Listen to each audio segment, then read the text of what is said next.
What up? What up? What up? What it is? What it do? You know who it is. Who are Who are you? We you? back again with the 22 twos. Look Yep, at yep. We're here. Divisional round in the books. wow. What a Man, weekend. What a so weekend. wild card weekend was something. Divisional round. Where Man, where some dreams are made. surprises, some Mm-hmm. heartbreaks, some Mm-hmm. rising superstars. Yep. But Some before we go top ahead and get 10 into all of that, potential quarterbacks rearing their before we heads into before we get stardom. into all of that, Pause. we're gonna ask y'all, we're gonna demand to y'all Go to like, do it. follow, hit the button, hit the subscribe button, Click right there. share, comment, all that good stuff, man. We really appreciate it. Thank you for all the love. We're gonna continue to do this. Y'all continue to support us, and we here. But with that said, Mr. FJB, take it away. We ain't wasting no time, man. Ravens. What the? Yo, y'all fucked up my Super Bowl pick preseason. I had Ravens, Eagles in the bowl game. What? Ah, Anyway, getting right to it, man. You know what time it is. You know the question that's going to be asked after the game, regardless of who won. Of course, the Bills came out on top. Pause 27-25. Lamar yeah. Jackson, 2 first half turnovers, had to try to make up for it. Came back, last drive of the game, throw it right down the middle, touchdown, then a rollout for the 2-point conversion. And Mark Andrews fumbled the Super football, fumbled whatever bag he probably thought he had coming too. This team is probably going to look a lot different next season. They were Marlon Humphrey was on record, in the post game presser in the locker room, just saying like that team is going to look really different. A lot of them, are in the last year of their deal. The current version of the Ravens, save for Lamar Jackson and Derrick Henry, who knows what's to come. But they do not get it done. They do not advance to the conference championship. Buffalo advances. Josh Allen gets a second chance to take Patrick Mahomes out after beating them in the regular season this season. He gets a chance to avenge that 13-second loss a couple years ago. The stage is set. The stage is set. And one thing I love about the NFL playoffs, we tend to get these matchups that we love. Like the messaging, the storylines, it's gonna be there all week. Bar lost, but fellas, we're gonna start right out the gate maneuvers. Who do we blame for the loss on the Ravens? You were in the group chat heavy, saying they got too cute. Should have just gave it to King Henry like they've been doing it all season, but they chose to do a rollout. To their credit, Mark Andrews was wide open, but didn't make the catch. It was very cold, snow game. It happens. Dropped the ball. Terrible time of the game. Who do we give the heaviest slice of blame pie? Play calling, 100%. I'm not blaming Mark Andrews. I'm not blaming Lamar Jackson. The game potentially was lost because they didn't do what you supposed to do in football. Like, move another grown man against his will. Pause. Like, that's what they should have done. This is what we pay you guys for. This is what we got when they got Derrick Henry for. Let's eliminate like a play where there's so many variables. Like everything can be perfect. Mark Andrews could have been standing up at the pylon wide open. He still has to catch it. You know what I'm saying? It's like the easiest and most simple thing to do is to turn around and hand the ball off to your running back. It's the lowest risk. You know what I'm saying? And it's not like it's any running back. It's Derrick Henry, and he had got it going in the second half. I understand, like, the play call was right. It was wide open. He should have caught it. The pass was a little bit behind him, which might have, be something that some people could say. All that said, like, how do you not run the ball? We've seen it time and time again where it's like these teams, they try to get too cute. There's another team that got too cute this weekend, and it worked against them. We'll get into that later. But we've seen it in the Super Bowl. Like, you got a back that is known to be bruising and get those tough yards when you need it, and you don't turn around and give them the football. It's like, what the hell are you thinking? You out smarted yourself. Sean, due to the All-Pro voting being heavily skewed in for Lamar Jackson for that first position, over Josh Allen, a lot of the talk is like he got the MVP locked up. So another MVP season, another disappointing postseason. How soon can we expect to see the Lamar Jackson break through and actually get to the Super Bowl? He's close.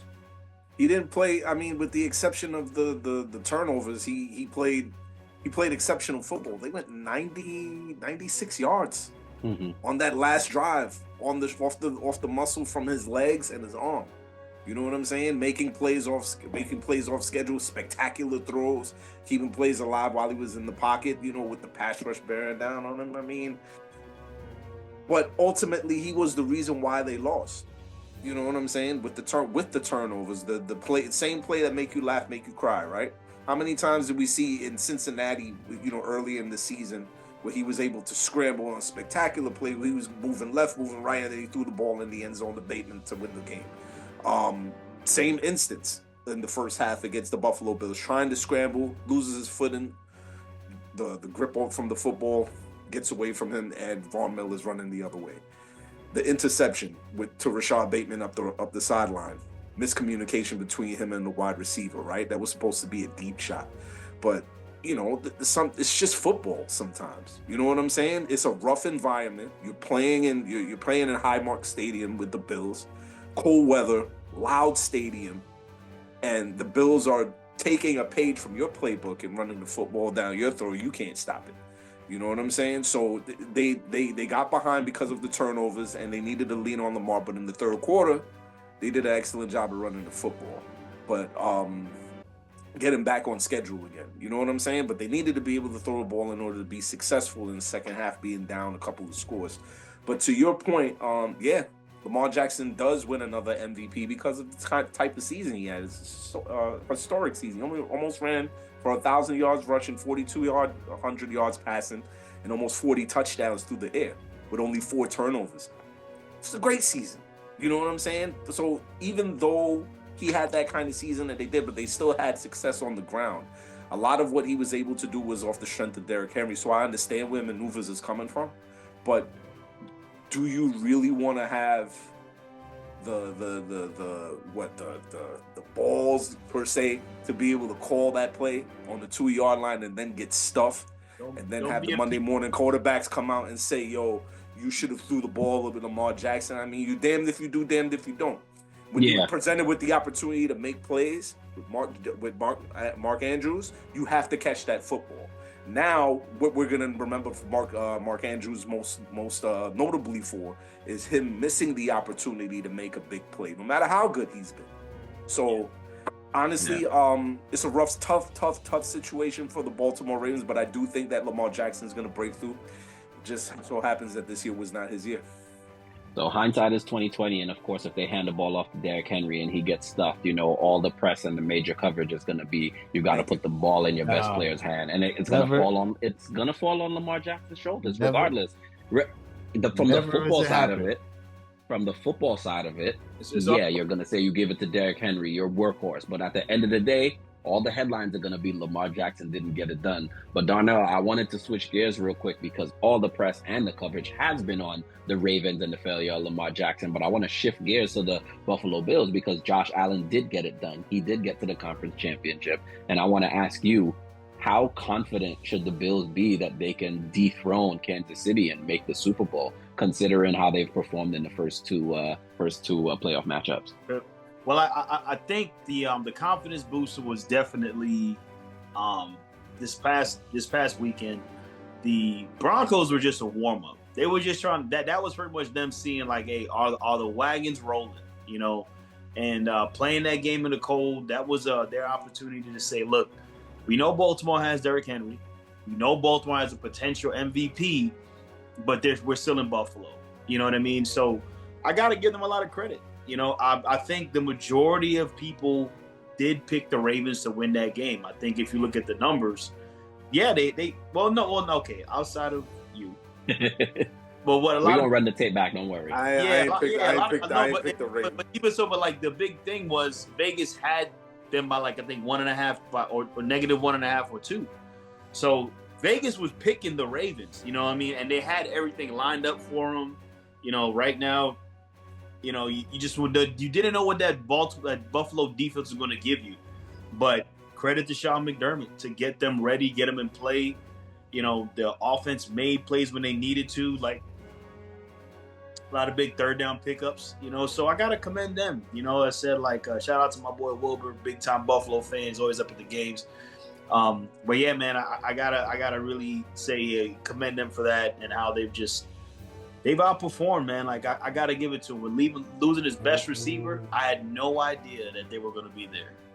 No one circles the wagons like the Buffalo Bills. Yes. Yeah. I got you. But of course, you know, headed into this matchup with the Kansas City Chiefs, it looks like, you know, the biggest X factor for both teams are going to be those receivers, right? We still haven't had a standout receiver for the Chiefs since Rashee Rice went down. Amari Cooper has been non-existent for several weeks on that Buffalo sideline over there. So they're going to be looking to get it rolling. You know, Chiefs defensive line been really good against the run. So we're going to see what Josh Allen and James Cook up, try to run the pill over there in Kansas City. But switching gears to that Kansas City Texans game, man, I said they were going to dog walk them 23-14.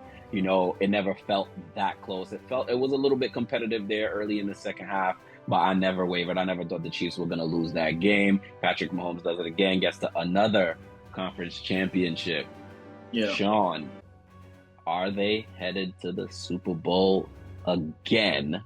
And can they beat the Bills without the officiating crew? Because that's been a big topic of discussion. Yeah.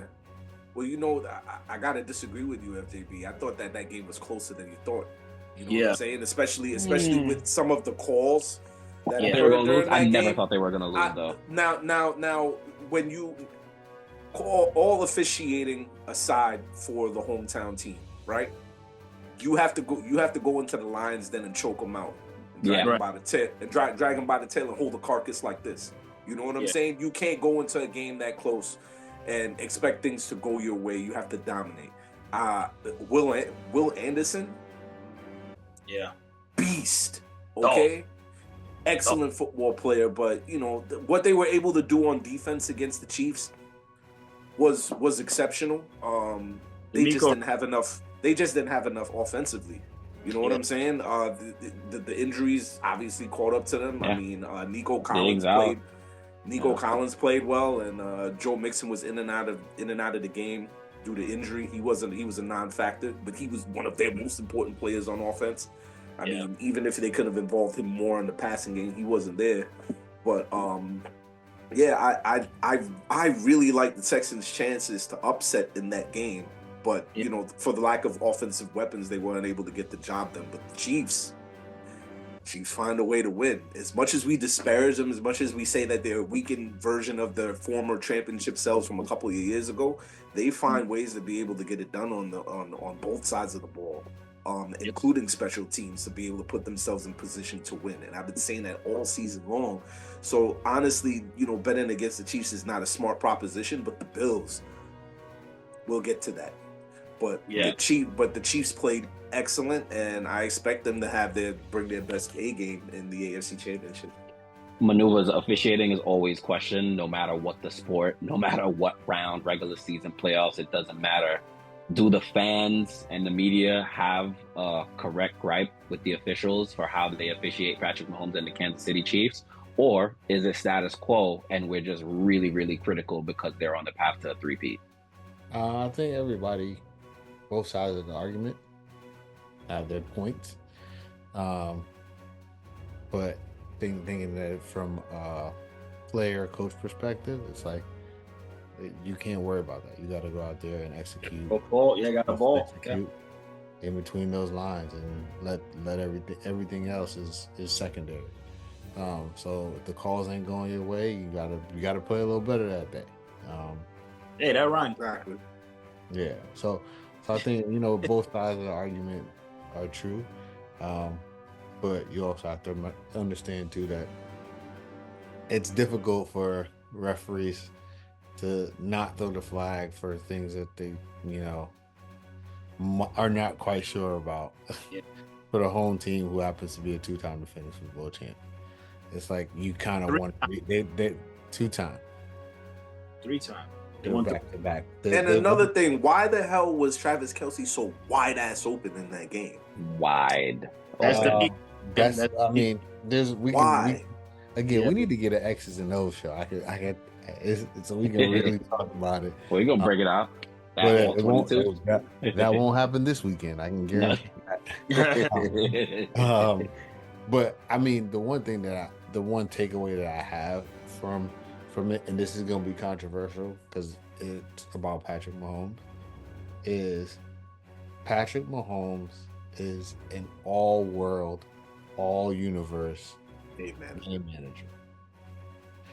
And don't take it in a bad way. I don't. It just means like, yo, he's going to manage the game. And when he needs to make an all-universe play, he gonna make all universe play. It's gonna happen. Like, and then he's gonna go back to managing the game. You know, so hey, that's what you got to combat when you play the Chiefs. It's like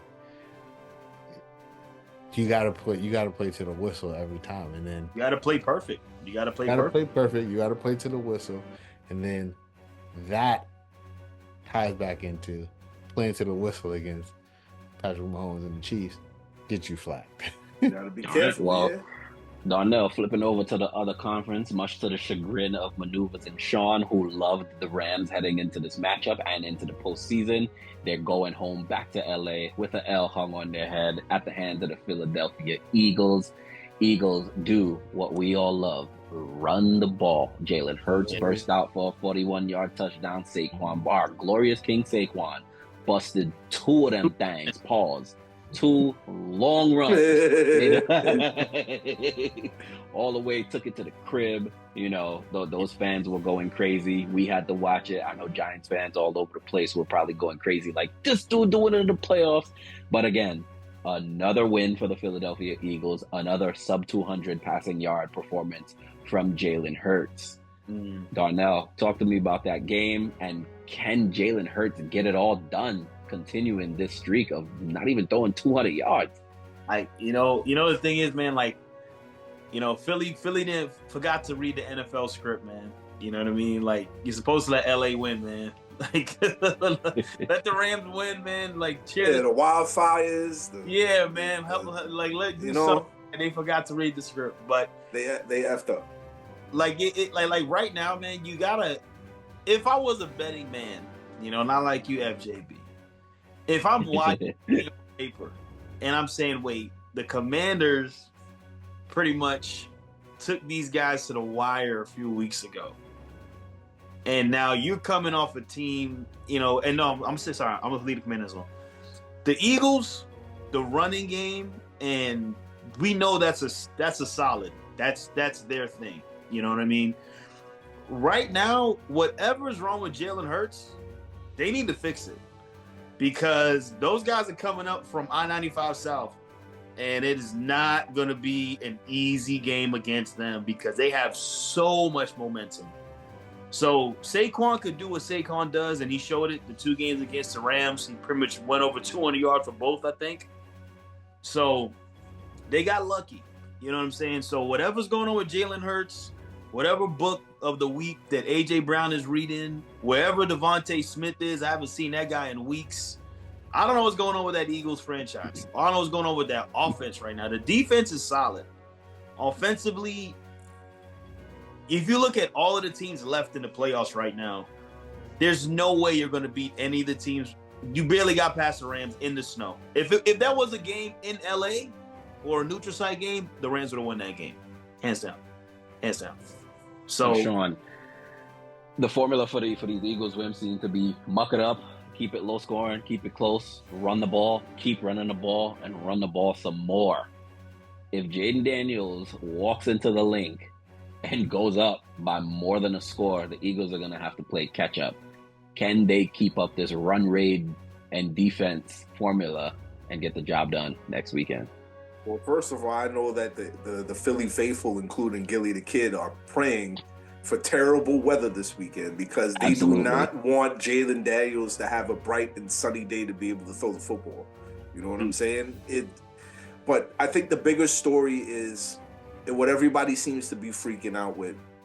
And I kind of got caught in the rapture too with Jalen Hurts not throwing the ball X amount of times, right? And I think that's because the star of the show with the Eagles, they don't get enough shine as their offensive line. Right. Mailata, Mekhi Becton, Lane Johnson, Dickerson, Jurgen, Mekhi Becton, Cam Jurgens. Cam Jurgens is the shortest offensive lineman. He's 6'3". Everybody else is 6'8", 6'5", 6'7". So when Saquon Barkley goes behind the line, can't see him. Where does he show up? You know what I'm saying? And then by the time you find him, he's 5 yards down the field. You know what I'm saying? Ready to shake the secondary, ready to shake the linebackers. So why when you have that kind of offensive weaponry where you have your front five and your running back being able to find those holes, why do anything else? You know what I'm saying? But at the same time, there are going to be instances like if, let's just say by some stretch of the imagination, which isn't too far-fetched, they run into the Chiefs, who have an excellent run defense, right? You're going to have to put the ball in Jalen Hurts' hands for him to be able to make plays. He has proven in the past that he can do it, but because he hasn't had the same opportunities because of the success that they've had on the ground, can he do it in those moments where it counts? And I think that's the biggest question mark for a lot of people, including myself. But the Rams did an excellent job of keeping themselves in that football game. I mean, you know, Jared Verse played great for talking shit early in the week about Philly fans and then turned out and balled out. He had like 2 sacks or something crazy like that, a couple tackles for loss. The offense played well in the snow, you know, slinging the ball around. So telling me on a neutral site, on a warm weather site, they wouldn't win that. And Darnell, the other thing too is Philly now has injuries in their secondary. You know what I'm saying? Their rookie corner, the name escapes me right now. Quayon Mitchell, who's all pro this year, he's hurt. You know what I'm saying? You got CJ Gardner-Johnson, he's banged up. You know what I'm saying? And Darius Slay, he looked a little shaky coming in and out of plays. So, I mean, anything could happen this Sunday. You know what I'm saying? But the shout out to the Eagles. They played more than well enough to win. Saquon Barkley had over 200 yards rushing again. And we're talking about Jalen Hurts. Go figure. Any given Sunday. Maneuvers, you are the champion of let's not get too cute with it. Do what you do and do what you do best. Eagles have been running the ball all season. You know, we haven't seen as much RPO, but, you know, designed runs for Jalen Hurts, of course, designed runs for your lead back, Saquon Barkley, our glorious King Saquon, as I must say again. Is this the formula? Is this the formula for them to get it done for the rest of the way? You know, we've talked about it several times on this podcast, you know, over the course of the season about how simple their offense is and, you know, not too flashy, nothing crazy. They run about 7-8 plays. They run it over and over again. Are they going to have to mix it up in order to get it done? In the immortal words of the great Herm Edwards, you play to win the game. Hello? You play to win the game. Don't matter how they do it. Don't matter if they're passing it, they're running it, they're making the calls to win the game. Mm-hmm. They don't care about blowing teams out. They don't care about running the score up. Like, it's evident from not just Saquon, but the whole team. Like, they're like, all right, we got to get down inbounds and stop it, let the clock run. Like, we don't need a score. I don't need the stat pad. Like, they had almost 300 yards on the ground. Listen, and people complaining. Play to win. They have to throw it. Game. It's so funny, but it's so funny because Philly fans, they got the win. They're happy for the win, but they're kind of iffy on Jalen Hurts. Reminds me of how they feel about Ryan Day and Ohio State, but we're gonna get to that a little later. All that said, my first of my many hot takes this week is Jalen Hurts will probably throw for like 300 yards against the like this is what they do. Like, okay, this is what they're complaining about this week. All right, let's give it to him. And that's what y'all wanted to see. This is what you wanted to see. He might throw for 300 yards. It wouldn't surprise me. Yeah. So, like, like I'm not an Eagles fan. I'm a Giants fan, clearly. At this time of year, recently, what I've kind of like resigned myself to is as teams dwindle down to kind of pick an NFC East team that's still around, that's not named the Cowboys, and kind of like hope they do well and represent our little slice of the NFL universe. I don't see the Commanders beating the Eagles because I think. Well, let's stay right there then with the Commanders. We're going to get into those predictions about them beating the Eagles, but they hung 45 on the number 1 seed in the conference, Detroit Lions, who were at home. Jayden Daniels went on the road, got it done. 45 points on the road to get to the conference championship in his first year. We've been in the group chat talking about if he's top 10 in the league. Another discussion for another day. However, very impressive. Listen, man, we talk about it all the time. Everyone says it. Quarterback can change the fortunes of your franchise immediately, and we're seeing it in this case. They made the right pick for that franchise. He looked very poised doing it. But the Detroit Lions, man, they've been blowing teams out all season. High potent or explosive offense. They had so many injuries that the defense started lacking throughout the season. We saw it, but they just still figured out a way to get it done. Jared Goff, kind of went back to a little bit of his former tendencies, had a couple of turnovers in the game, but they still put up 31 points. They could not stop that Commanders offense. Lethal maneuvers, thoughts, very impressive. Jayden Daniels on the road. I think Jayden Daniels was very impressive, like everyone's been saying. I do think that Detroit was kind of lost in how to defend him in that Commanders offense. I think like Cliff Kingsbury rewriting the narrative of who he is.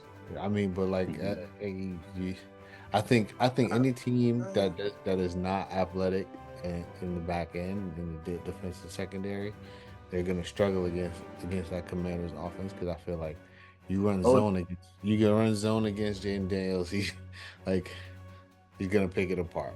You know what I'm saying? That said, I think the Lions also made lots of errors. I'm not even talking about the turnovers. They didn't give the ball to Jahmyr Gibbs enough. Mm-hmm. He should have gotten more touches. I think that would have made a difference.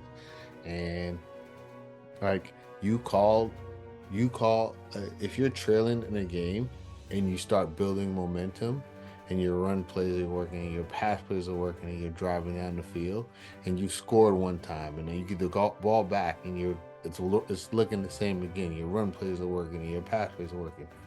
That's when you call a trick play. Like, don't outsmart yourself. Yeah. Getting cute is what causes the problem. Stop, offensive coordinator, stop getting cute. At the end of the day, it really didn't matter. It's hard to win a game when you got, you lose a turnover battle by such a wide margin. Well, Darnell, things, of course, are going to be changing next season. Offensive coordinator for Lions, Ben Johnson, already been hired as the Chicago Bears head coach.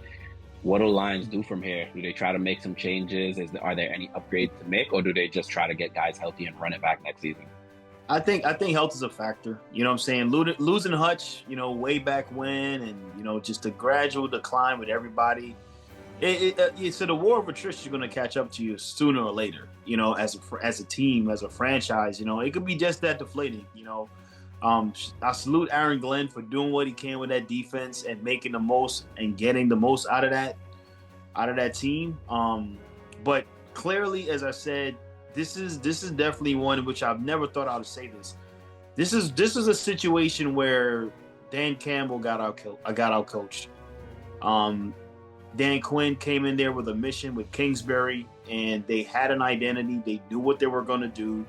Nothing was going to change them from that. And it does help when you probably have, and I'll say this, I know I'm going to hate saying this, probably the greatest rookie quarterback that we've ever seen play. I mean, it's unreal to say how that kid went on the road. I'm just saying, the numbers prove it. The numbers prove it. and he's taking them right now to the NFC Championship game in his rookie season. Nothing changed with the team. This is the same team from last year. He's the one difference maker. So I think we got to start putting him into that. You know, I think it's sorry, but I think it's too soon to say that he's the greatest rookie quarterback ever. We haven't seen how his chapter ends. It's not. That's the thing. Rookie means what? What does rookie mean? Not your rookie year. The rookie year, the greatest rookie year we've ever. No rookie has ever made the Super Bowl, though, right? Huh? No rookie has ever made the Super Bowl. What, rookie quarterback? I don't know. We have to fact check that. I'm not sure. Not starting. Yeah. Yeah, right. you know what I'm saying? I don't think starting. I thought Ben, though, he got his second year with pitches. Not starting. Starting from start to finish. Start like so week like, one. So that's what I'm saying. We got to look at it like, yo, if this guy he already got to the NFC Championship game. He already got them double-digit wins, like a huge turnaround. And the thing is, he's still there with a rookie coach as well. So Dan Quinn's not a rookie coach. Is this okay? First year, you mean first year coach? First year coach. He's not a first year coach, and he's a first year coach. He's a first year coach with the Commanders. With Washington. You know what I'm saying? So no, we have to start saying that. And he's in rarefied air, man. You know what I'm saying? So I think we gotta really hand them a lot of give them their flowers for it, you know, and we gotta look at it like that. May I? Yeah, good. Go ahead. Couple things, right? Let's just say it was a perfect storm that led to the performance that we're looking at with Jayden Daniels going in to Detroit this weekend, right? Injuries with the secondary with the Lions, their defense being banged up as it was, right? Mm-hmm. The early turnovers, the shell shock, the putting the ball in the situation of Jared Goff and the decision making that he made. We all saw it. There was a play where Sam Laporta was your check down. Yeah, he went and got greedy. He's greedy and threw it into the teeth of the zone, and it turned into a turnover going for 6 the other way. You know what I'm saying? The Lions, to Maneuver's point, not enough opportunities for Jahmyr Gibbs when they should have handed that ball to him at least another 20 times to keep Jayden Daniels off the field, right? Right. So, to your point, Darnell, coaching was poor. You know what I'm saying? The coaching wasn't what it should have been leading up into that game and going through the motions through that game, the adjustments and everything, so forth. The decision, Jared Goff was a big reason. We talk about quarterbacks that were the reason for losses. Jared Goff had 4 turnovers in that game. You know what I'm saying? 3 interceptions, one lost fumble. He was one of the major contributors to the reason why the Lions won the game. But yet, Monday morning quarterbacks are all on Lamar Jackson's beef, talking about, oh, he's the word, he's this, he's that. But nobody's talking about Jared Goff. Jared Goff threw that game away, literally and figuratively. But shout to Jayden Daniels, because you talk about a less fortunate man making the most out of his opportunities. That's exactly what he did. Played great. The running backs, Austin Eckler, Brian Robinson, made the most of their opportunities when they were on the field and they ran the ball with great effectiveness and had that defense off balance. And you know, to be honest, you know, the Detroit dropped the ball. Yeah, you in the back. I will wrap it up with 2 things. Just 2 points I want to make. First point is, I think the game turned at the end of the second quarter and we can get, again, X's and O's. Jared Goff got a little greedy with that post route. That ball should have been thrown. Oh, he threw a pick. Yeah, a pick in the end zone. Yeah. Ball should have been thrown either earlier to the boundary where it's either going out of bounds, or his receiver could have helped him out a little bit as you hit the end zone to attack the ball, flatten that route up out a little bit and run across the field a little bit. Remember I said that FJB? But I think that really changed the complexion of the game, because if they would have been able to score there, get the ball back, it would have, and to start the second half, things would have looked different. So It's a great play by the corner, though. Yeah, Yeah. it's a great play. Great play by the corner. He ran the route. Yeah, Yeah. two Ran the picks. route. So to your point, yeah, Jared Goff literally and figuratively threw away the game. The second point is, I don't want anyone to feel like I am not a Jayden Daniels supporter. I don't think he's good. It's too late. You already are. I can be, but I Hater. I preach caution in this situation because like I don't want to heap the weight of the world on him. Like, even though he probably can handle it. Listen, as poised as he looked, yeah, he can probably handle it, but I don't want to heap the weight of the world on him in the culture that we have. We live in a championship culture, so he can do all these things that he's doing, and should he not win a championship in his first, I'll say 4 years, the questions will come: is Jayden Daniels as good as we think he is? But Like, it's going to turn so quickly. So I just preach caution. Like, let's appreciate what he's doing on the field and his greatness, and let's not try to crown him just yet, because what's going to happen is the same thing that happens to Lamar. There's going to be a constant conversation about, can he do it? Yeah, Will he? that's all of them. And the same thing with Josh Allen. If he loses to the Chiefs again, we'll be hearing about it next weekend, just as we're hearing about Lamar this weekend. Well, but shout out to all the teams. Let's get to the pick. Shout out to all the teams that gave us great football, but then there were 4. So, Chiefs, Bills, gave me the Chiefs. The three-peat continues. The journey to three-peat continues. Eagles, Commanders. Eagles by 3. I mean, Chiefs, Eagles, and the Super Bowl. Darnell. Well, I had the Chiefs. You know, I had the Chiefs playing against the Packers. Well, you know, that's just fantastic. But I'm Look at Sean's face. I'm picking the Chiefs. And you know what, man? I'm gonna go Washington by 7. Woo! Chiefs, Commanders. Sean, what say you? Me? Nah, yeah, you. The other guy show. over there with the black beanie and the black hair. Okay. I like the Bills. Ooh. I like the Bills, and the reason why I like the Bills is because when I stack 2 quarterbacks up that have been playing, when I look at the way that Josh Allen's played this year, and I look at the way that Patrick Mahomes has played this year, Patrick Mahomes has been the ultimate game manager, like Maneuvers alluded to earlier, making enough plays and making plays with his legs in situations when needed. Josh Allen is going to ball out this Sunday. He will not allow this team to lose. Bills upset the Chiefs and make their way into the Super Bowl. Mm-hmm. Eagles, Commanders. I'm going to say it again. I'm going to sound stupid. It's going to be so stupid if they win. But I think that the fairy tale season ends, and we're looking at y'all glorious king. He ain't my king.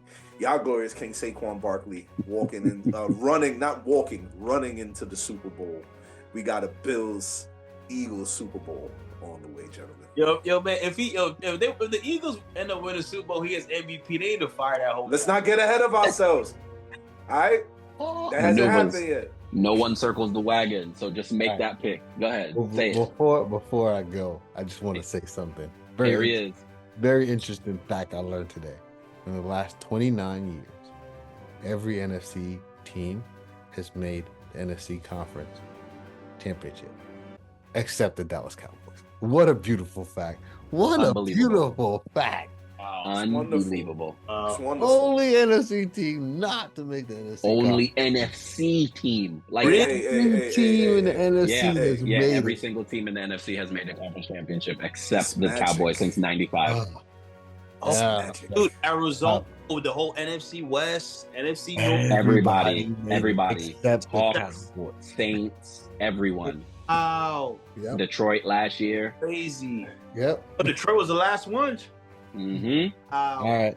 So my pick is I'm Sean basically said everything I'm gonna say. The only thing that I'm gonna say different is Why are we agreeing lately? I don't know. What's going on? Everybody that means bet opposite. When it makes sense, I'm picking the Bills because the very simple fact is Josh Allen has yet to put on the cape. This weekend, he puts the cape on. I feel like it. Simple as that. Signature game incoming. And then I'm riding with my glorious King Saquon. You know what I'm saying? And I'm gonna hear someone already alluded to it. I don't think I think the possibility of that happening is scintillating. Find everybody. I don't know, but I think it's the Bills and the Eagles in the Super Bowl. I don't think any other. We ain't doing Super Bowl. Yeah, we're not. We ain't doing Super Bowl picks yet. I don't think any of the other teams stand another chance. I think it's Bills, Eagles. Like, all right, let's get it. So dogs are walking this weekend. Dogs are walking this weekend. Well, I know I'm gonna be locked in from start to finish. You know, NFL, the product is just great. You got a whole week to just think about it. Make sure y'all parlays is good because they gonna be the Vegas taking y'all bread this weekend. But anyway, it's gonna be locked in. FJB, this is the saddest. Honestly, this is the saddest part of the year. Oh, me personally, yeah, right? Because it's like we're winding down. We're gonna have a week before the Super Bowl occurs. It's gonna be the end. It's gonna be the end of the NFL season, and then we're gonna have to wait another 5 months for football to roll back around, and we all gonna be sad. Well, we got NBA. Our Knicks be hurt. Our contenders. I'm not. I'll be alright. Sad yet. I won't be sad until after the draft. Yeah, I'll say the draft. After the draft. We got 2.5. I'm not even looking forward to that. I'm gonna just read whatever on draft day. Should do it for president. Real quick news. Ben Johnson, offensive coordinator for the Lions, moving over to the Chicago Bears, becoming a head coach. Minnesota decided to give KOC, Kevin O'Connell, multi-year extension. Good looks or bad looks for those teams?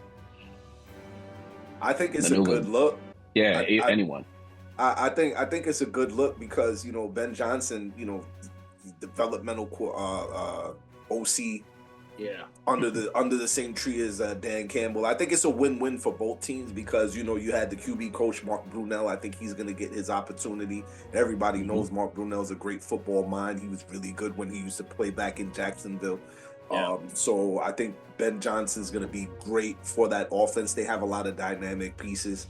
I'm just glad. DJ Moore, Keenan Allen, Roma Dunze, Cole Kmet. They've got pieces, bro. So I think that they can be just as explosive with his tutelage and be successful. I like that pickup.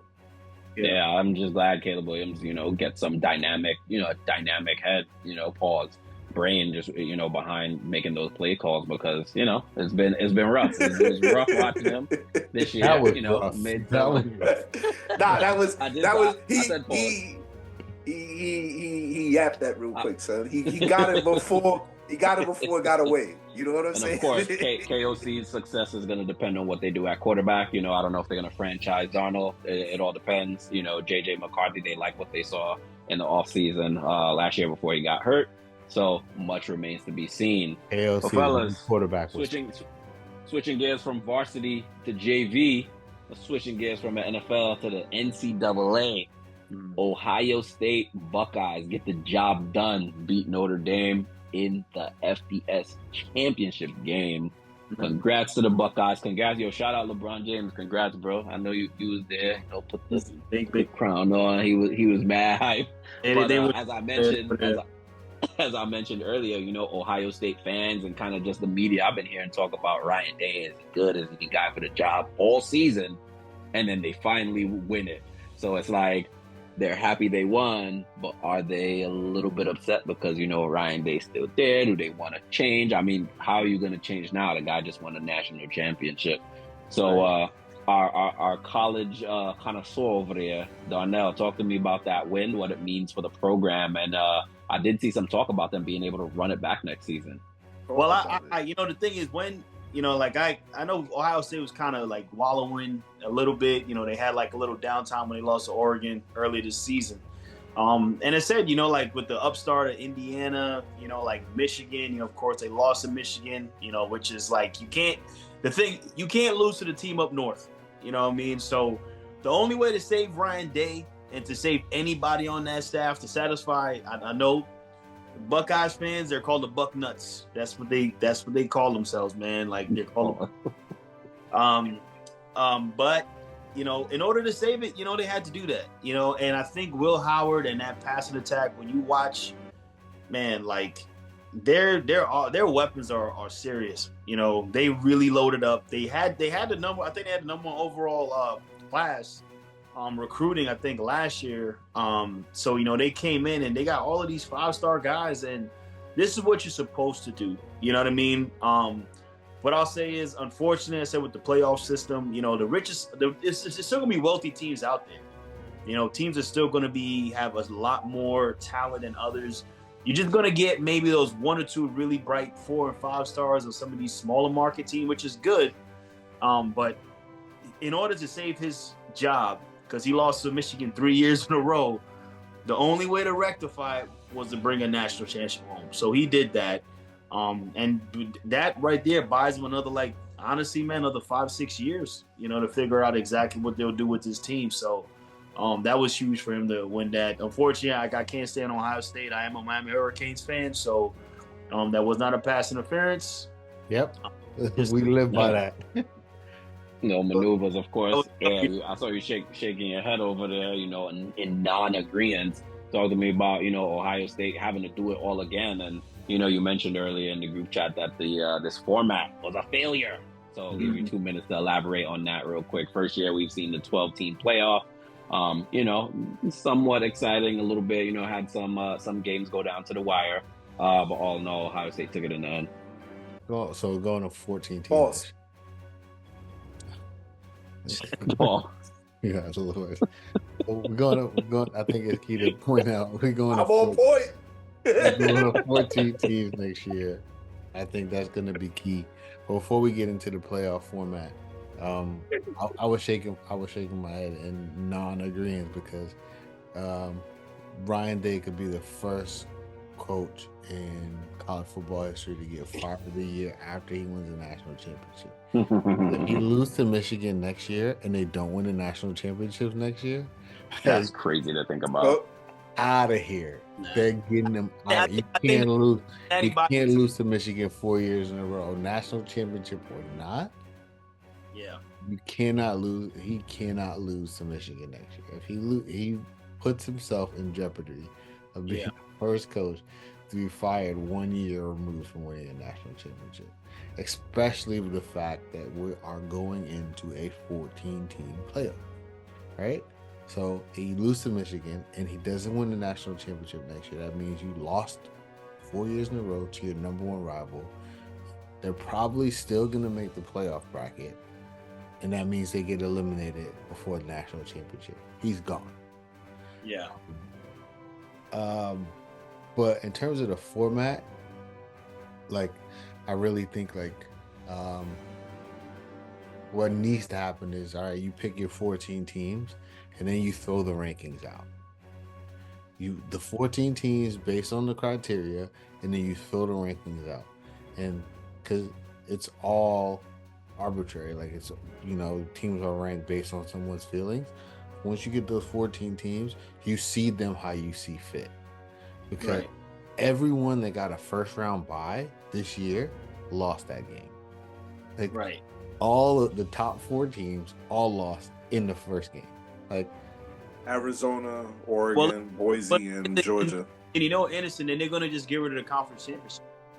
Because it technically there's no need, because the conference championship were the ones that got the first round bye. Yeah, but I don't care about conference championship. Now we're talking about you. All right, we've said you're one of the best 14 teams in the nation. You are, by virtue of winning your conference, you get to be in that group. However, at that point, I want to reseed based on the rankings of just those 14 teams. Right? And because strength of schedule and all that stuff factors in. But the one thing that people lose a lot of sight on is that these guys in the committee room, they also go based off of the eye test and how you play against like opponents and stuff like that, and it factors in. So if you weigh that a little bit more, then like, all right, Arizona is not in the same level as a Georgia, Right. So you kind of can. We all know what it is. It's a production. It's theater. Like, all right, well, if it's not, you guys are not hiding it anymore. If that's what it is, then really give us the best matchup we're looking for bracket. Yeah. Well, Sean, is there ever going to be a time you think, and it's more of a general question, that we get rid of rankings in totality, or is there going to be like some formula where you can plug in offensive efficiency, DVOA, strength of schedule, all the nerdy stats, and put out a projection of what those top 14 teams will be? I mean, honestly, I don't have to be a college football expert to know that, it's just college football. This any given Sunday, any team. I mean, most teams talent-wise, you may have some of the top players in the country. Yeah, you know what's going to happen. But then do you really know what's going to happen? Because it could turn at the drop of a dime. Look at what happened in last night's game during halftime. Boom, with the flip of a switch, Notre Dame was ready to raring to go, and they pushed Ohio State to to the brink up until like the last 3 minutes of the game. You know what I'm saying? So I mean, outside of that, I don't think it really makes a difference. Like, to Maneuver's point, let's cut all the conjecture and just put in the fact that these are the teams that we want to see. These are the matchups that we want to see. Let's put it out there. Let's not try to make it into a formula and try to standardize it. It just is what it is.